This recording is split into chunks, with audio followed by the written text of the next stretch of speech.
आप भक्ति जब करोगे तो आपको ऑटोमेटिकली आपके ये ऊपर के यहाँ से ऊपर के हिस्से में बहुत सी आवाज़ें, कई प्रकार की आवाज़ें आने लग जाएंगी।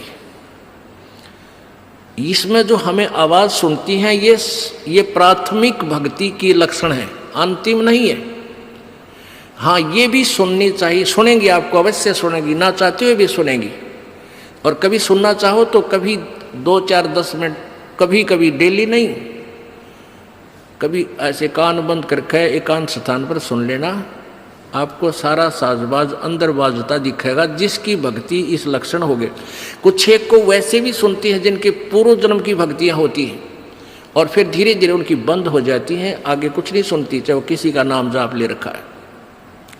तो वो तो ऐसा सुनना, ये देखना तो ऐसा है जैसे आपने बैंक में कमाई की और बैंक में पैसे जमा करा दिए, और उस बैंक की कॉपी ने कभी देखना चाहो तो खोल के देख लो। और ये दूसरे जो पंथ बताए हैं, ये साधना, इनकी नाम गलत हैं और कहते हैं ध्यान लगाओ, मेडिटेशन करो, कान बंद करके, आंख बंद करके, अंदर आवाज़ सुनो, शब्द सुनो। ये कोई फायदा नहीं। अब जैसे धंधा करता नहीं और बैंक में जब पूर्व जन्म की पहले की जो डिपॉजिट है 20-30 हज़ार, उसने रोज देखे जाने, कहाँ 20,000 हैं, और 20,000 में काम तो ना चले, फिर वो निकलवाने भी उसी में तो पड़ेंगे, वो एक दिन जीरो हो जाएंगे। वो तो जैसे आपको ये आभास होंगे किसी भी वस्तु का, जैसे हम हमारी आँखों, आपकी जो भक्ति करते हैं उनकी आँखों के सामने बहुत सी चीज़ें ऐसे चलती दिखाई देंगी। कभी तो ऐसा आभास होगा जैसे कोई मक्खी आ गई, कोई मच्छर जा रहा है, या कोई ऐसी कोई लाइन सी दिखाई देती है।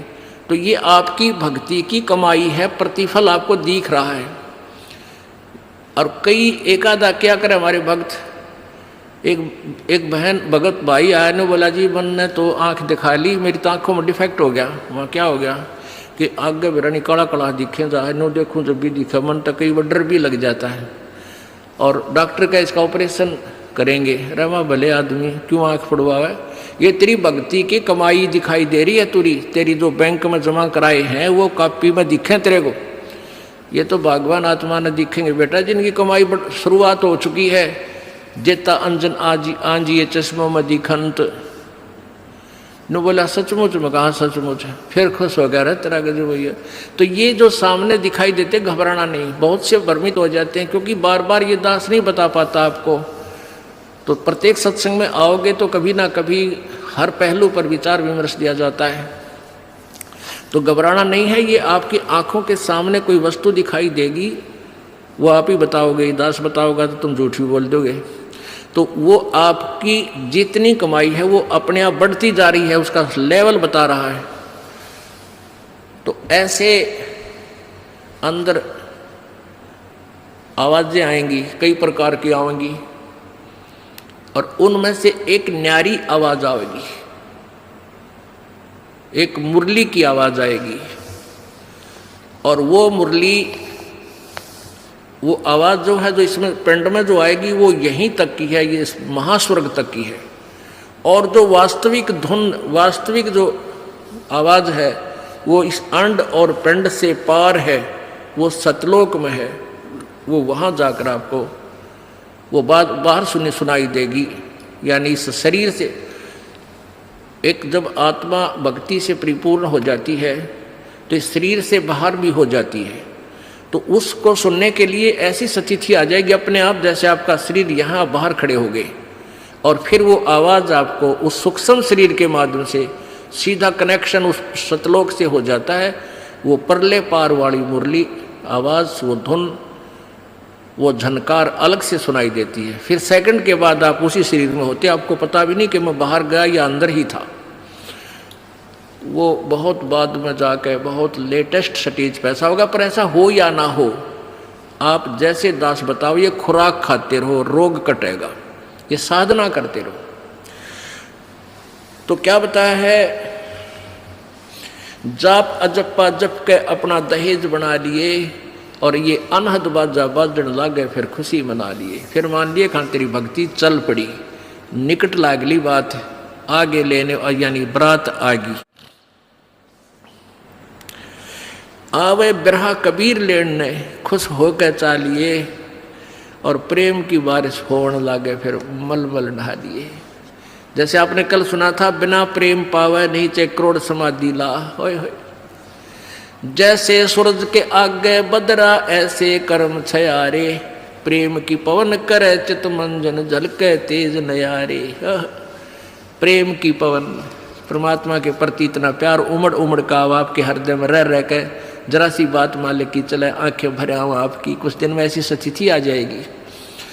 तो ये प्रेम की पवन चलेगी। जैसे सूरज के आगे बादल होते हैं तो सूर्य का प्रकाश निष्क्रिय हो जाता है, और जब हवा तेज चलती है बादलों को इधर उधर फेंक देती है तो सूर्य का प्रकाश ज्यों का तो सामने चमक रहा होता है। ऐसे परमात्मा और अपने बीच में, आत्मा के बीच में पाप कर्मों का गरावा यानी बादल छाया हुआ है। इस प्रेम की यानी सब भक्ति जो क्रिया आपकी होंगी, दान करता आदमी को इतनी खुशी होती है उस दिन कोई ठिकाना नहीं। और 10 रुपये चोरी कर ले आत्मा खुश नहीं हो सकती, चाहे 20 लाख चोरी कर ले। और 10 रुपये, 20 रुपये, 1000 रुपये, 2000 रुपये आप दान करने की चेष्टा करते हो, पहले उमंग भर लेती है, और दान करे पाछो तो न्यारी खुशी होती है। तो ये तो क्या बताते हैं, ऐसे जो सब क्रियाएं आपसे कराई जा रही हैं, इनका उद्देश्य है कि आप में इतनी विनम्रता, इतना प्योर हार्टेड हो जाओ आप कि मालिक के प्रति जरा सी भी चर्चा चला आँखों में पानी आने लग जा, गदगद हो जा। कहते हैं प्रेम की पवन करे चित मंजन फिर झलके तेज नयारे। तो यहाँ क्या बताया है कि प्रेम की बारिश होने लगे फिर मलमल नहा लिए, यानी ये लक्षण बता रहे हैं एक भक्त में रह रहकर ऐसे लक्षण आ जाएंगे। एक बुढ़ा आवे मेरे पास, नाम ले रखा उन्होंने साल भर से। वो कहता है जी मैं नाम जपन लागू, मैं रोने लग जाऊँ, मेरा रोना बंद कर दिया। राम तो रोना शुरू करवावा तो बंद करवाना आवे, ये तेरे भाग जा गिरे भले आदमी, नो कहना शर्म आवे, लोग नो कहीं अच्छा आदमी नाम लेने लगे तो माई लोग की सुनेगा तुम्हारी सुनेगा, नो बता। तो इसे वो पुण्यकर्मी प्राणी है, बुढ़ा आदमी 65 साल का होगा, भगवान का नाम मिल गया, पिछले संस्कार से ही होता सारा कुछ।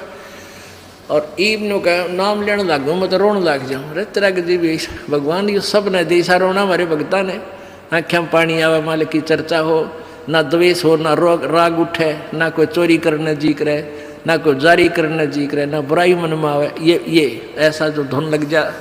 फिर कहते हैं सार शब्द का सुरमा गा लिए जब पति न भावे। सार शब्द यानी जो असली मंत्र आपको दिया जाएगा वो सुरमे जैसा होगा, वो एक न्यारी आपकी जो है ना पहचान बनेगी, उस पर न्यारी जो है ना अलग से आपकी एक और सुंदरता बनेगी, यानी परमात्मा को आप और उस मंत्र सहित और अच्छे लगोगे जिनके पास ये तीनों मंत्र होंगे।